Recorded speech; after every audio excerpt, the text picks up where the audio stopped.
আসসালামু আলাইকুম। Recipes by Shetty চ্যানেলে সবাইকে স্বাগতম। আল্লাহর রহমতে সবাই খুব ভালো আছেন। আজকে আপনাদের সাথে শেয়ার করব simple and healthy fruit salad recipe. এই রেসিপিটা আমার নিজের খুবই পছন্দের এবং এই রেসিপিটা তৈরি করতে ৫ মিনিটের মতো সময় লাগে। চলুন রেসিপিটা শুরু করি। আমি প্রথমে একটি আম নিয়েছি। আমটির খোসা ছাড়িয়ে নিব।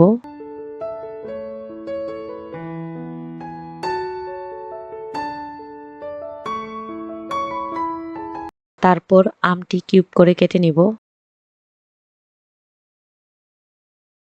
এরপর আমি একটি নাশপাতি কিউব করে কেটে নিব। ফ্রুট আগে থেকে কেটে রাখলে কালো হয়ে যায়। সালাদ তৈরি করার সময় ট্রাই করবেন ফলগুলো কেটে নিতে। আমি এখানে একটি আপেল কিউব করে কেটে নিব। আপনারা চাইলে এখানে কলা বা আনার অ্যাড করতে পারেন। আমি একটি পাত্রে সব ফলগুলো নিয়েছি। ফলগুলো ভালোভাবে মিক্সড করে নিব। আমি এখানে ৩ টেবিল চামচ টক দই দিব।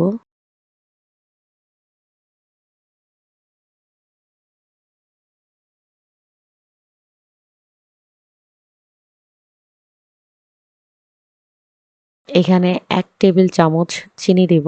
আপনারা চাইলে চিনির পরিবর্তে মধু অ্যাড করতে পারেন। আমি এখানে টেস্ট ব্যালেন্স করার জন্য অল্প একটু বিট লবণ অ্যাড করব। আপনারা চাইলে স্কিপ করতে পারেন। খুব ভালোভাবে মিক্সড করে নিব।